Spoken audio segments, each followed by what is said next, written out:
Hey y'all. So, I was just taking a walk, and it occurred to me that we're just doing the best we can do, right? And we all have different understandings based on things we done been through. And sometimes we just need to understand that we all just people, we all just trying to make it.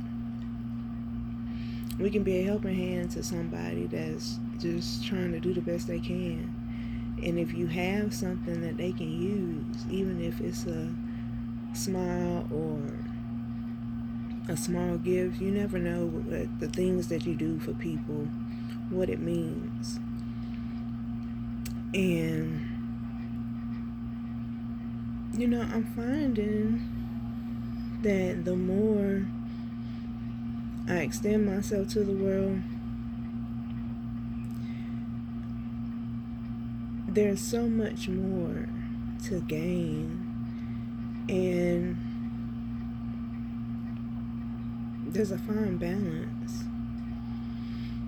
I'm understanding why it's important to stay humble and to really be patient with God's process, because it can be easy to just jump at the first opportunity that you may think is the best thing, but we don't always consider the consequences of our choices. And that is the flip side. That's the darkness of the privilege of free will. Like in my HR class, it's studying the concept of bias, like how we're so biased against certain aspects of other people, how we have prejudgments of people even before we understand that we have a prejudice. And it can be something as simple as, because somebody is a different age than me, whether they're way older, way younger, or excuse me, somebody from a different race. Like, why can't we just be who we are, be grateful for what we have, help each other however we can, and be a comfort to each other? Like, why do we make that so complicated? Why do we make it so hard to trust each other? Like, why is that such a complicated, sometimes, concept? Like, I attended a trauma seminar this morning, right? And they were talking about how the world is affected by the community, and how community is affected by the family. The family is affected by the individual, and how as individuals sometimes we have unconscious bias against people because they're different than us, and we make certain aspects of their behavior mean more than it has to mean. And sometimes people are just trying to show you that they want to be there for you. And sometimes you just got to understand that some people don't want your help. And that's the dynamic, that is the duality of choice. Knowing when to ask for help, knowing when to offer help, knowing when to be still and knowing when to not accept help and just do your best. But those choices have consequences for other people too. And that's why it's dangerous to play God. That's why we have to stay humble, because you never know how your choice is going to affect the next person in your life.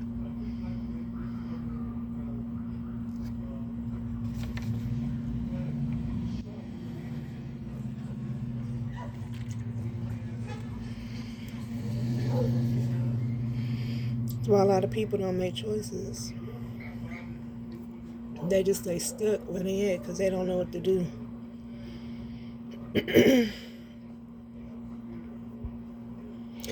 But that is the grace and the mercy of the Father through the example of Jesus Christ, that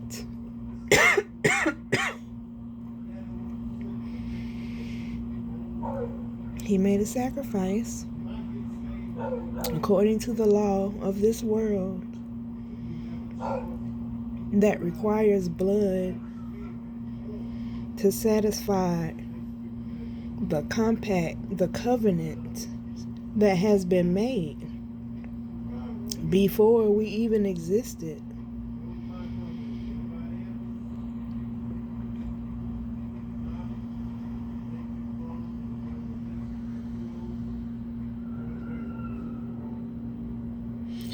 So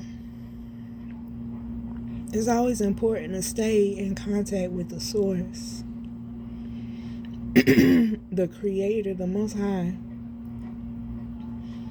He's the only one that knows the answers because he made it all.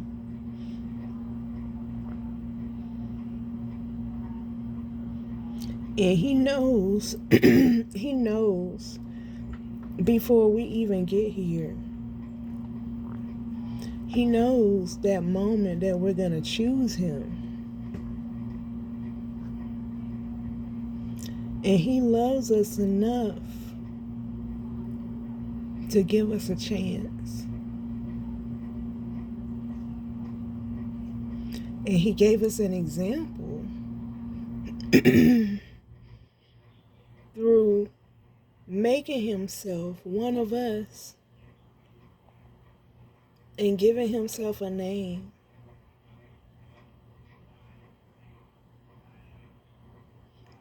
And writing a story so great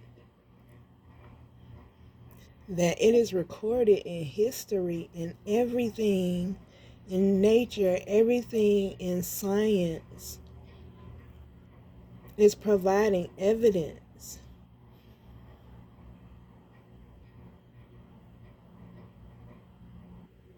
There is nothing like the Most High. And he gave us a path through Christ by making a sacrifice for us because he loves us. And before we knew, before we were, he knew. He knows. And he has made a blood covenant with us. That all we got to do is try our best and he will be there. We got to acknowledge him. Ask him for help. Ask him for everything. But be grateful with nothing because we are nothing. We just a speck, a breath in his eternity. So I'm just grateful. I'm grateful for the awareness to be able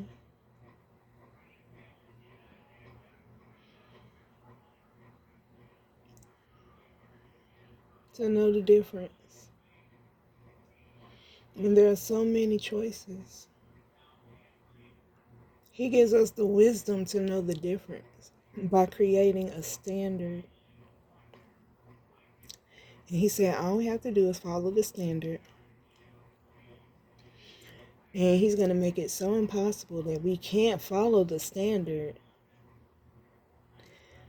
But he's going to come and show us that it is possible to follow the standard. And then he's going to sacrifice himself so that even when we are not following the standard, he gives us a chance to make the right choice every day.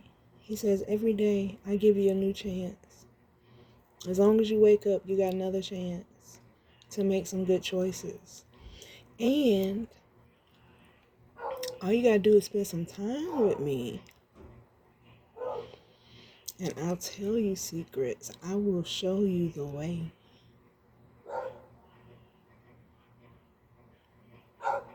And that's not a bribe. That is an opportunity. But I'm understanding how it can be challenging to know the difference sometimes. And it's at these times that all of these things that I learned from when I was young that has gotten me through times when I couldn't tell the difference. And I'm so grateful. So some days are better than others. I'm learning every day. I'm learning something. And I'm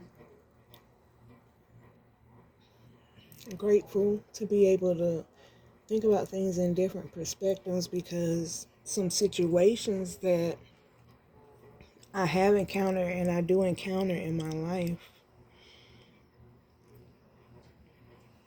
are difficult to manage sometimes. But I learned so much about myself, about the world, about human interaction, and it makes me so grateful for the grace of God. Very, very much so. And then he teaches you how to understand and how to see your way a little bit better every day.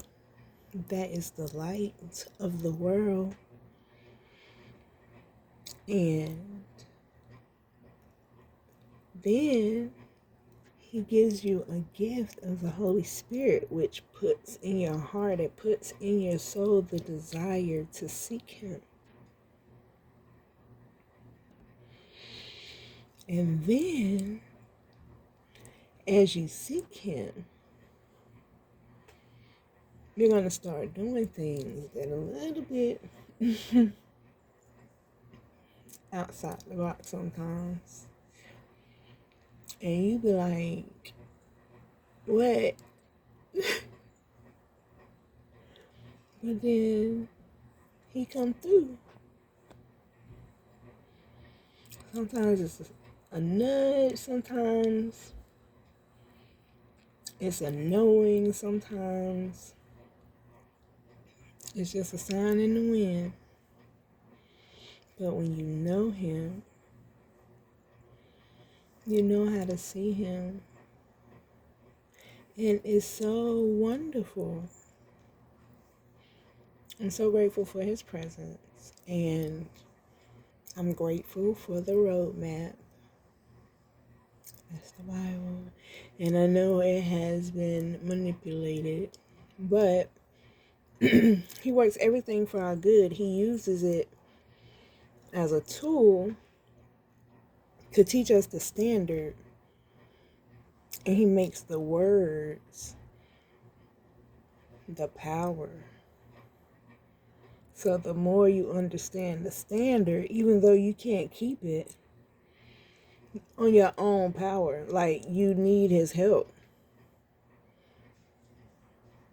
It's like a teacher teaching you all year and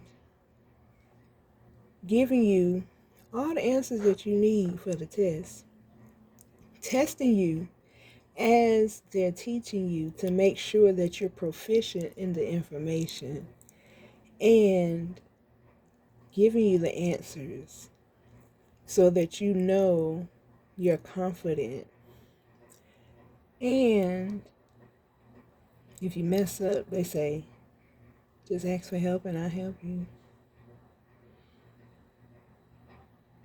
All you gotta do is try your best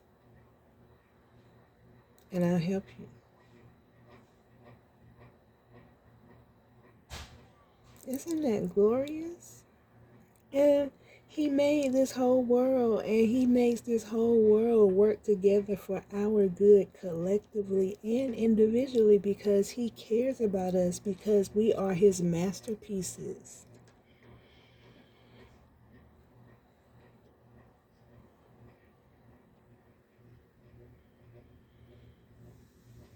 And if we just spend time with him,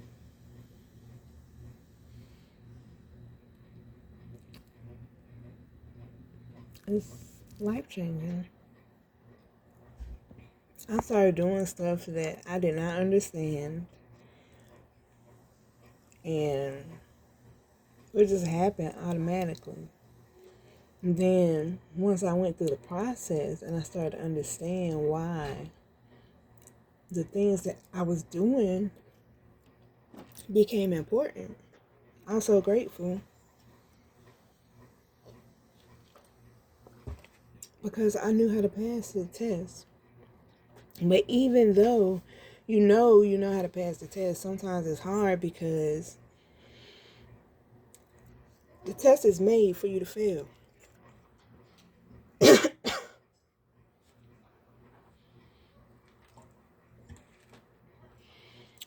That's the thing that nobody wants to admit, that the test is designed for you to fail. It's designed so that you can only pass if you ask for the help of the Creator.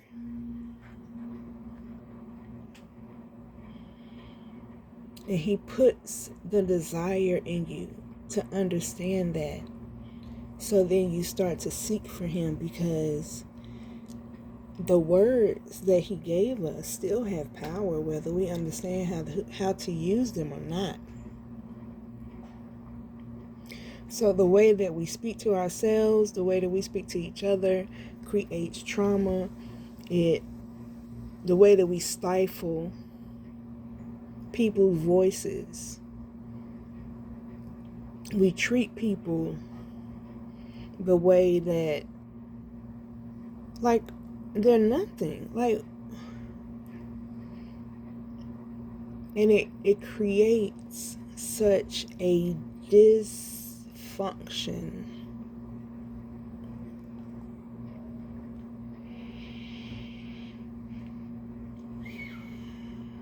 And it's all so very unnecessary.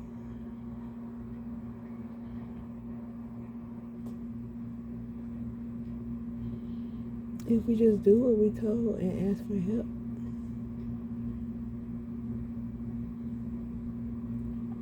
And we look for all the ways and all the reasons not to acknowledge that, all the ways we can numb the pain, all the ways that we just don't want to hear it. But we know, because he put it there. He knows who we are.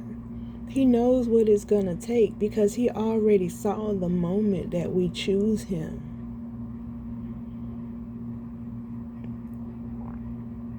He wrote this. He's writing the story backwards. We're the ones catching up.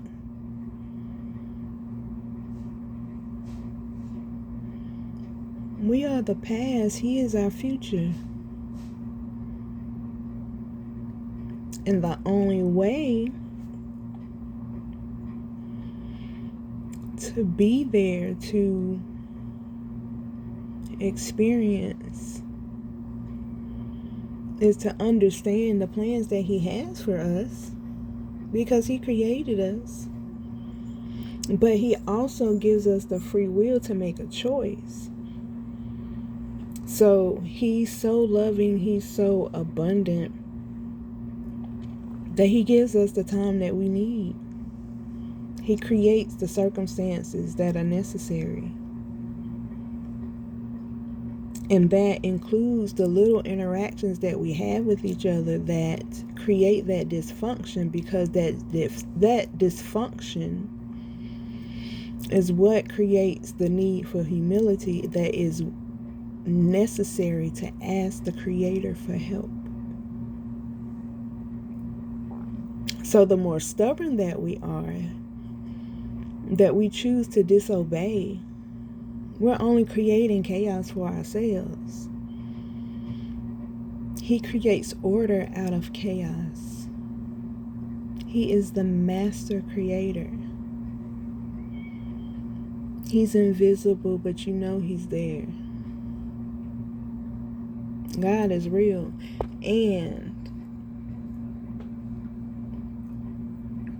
he is within us all. But words that have been spoken before we were even thought of are affecting us in ways that we don't understand. So the Creator is trying to give us an understanding. He's trying to give us the blueprint, because he's writing a new story. He's making a new world. So you have to make yourself known to him so that he counts you in, because he needs to know that you're not going to be corrupting the new world. It's about what's in your heart, not what you do. It's about who you are, who he created you to be, because that little word you spoke to that person on the street that day may have changed their life. You'll never know. But it was all part of the Creator's plan. That's divine intervention. So that's why when we try to step in and change ourselves in ways that maybe we're not designed to change, or maybe not at that time, or maybe he's just giving us that time that we need to choose him. But he's reminding us that you're just a whisper. You're just a thought. You're animation in my mind. Your imagination in the flesh. And I've given you the same power, and I can teach you how to use it, because everything has been corrupted. And unless you know me, you won't know if you're the corrupt one or not. But the answer is, we all are corrupt. But he has been able to salvage some of us, because he injected Jesus to cleanse the virus. But it's coming through. His spirit is coming through and doing a check to see, have you been cleansed?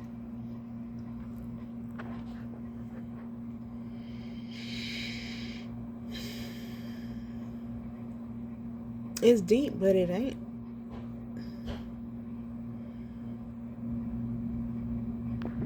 If you pay attention.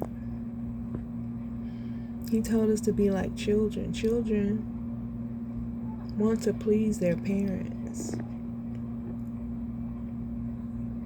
because they really don't know what to do in this world. Because when we are put here,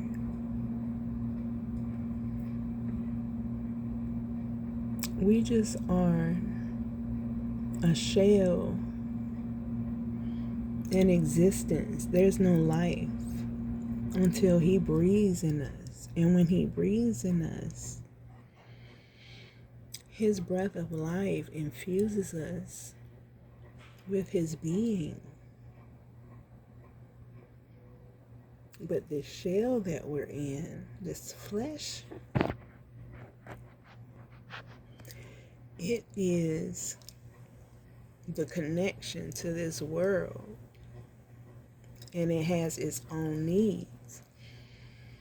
But when we pride ourselves, when we conduct ourselves, or like when our heart becomes turned to the ways of this world, then we become corrupted with the virus, because this world is evil, and that means dysfunctional. So if you don't know who you are, and trust me, there will be moments where you're going to have to make that choice. And it ain't just one. It's every day. But we have been programmed. Oh, shit, what is that?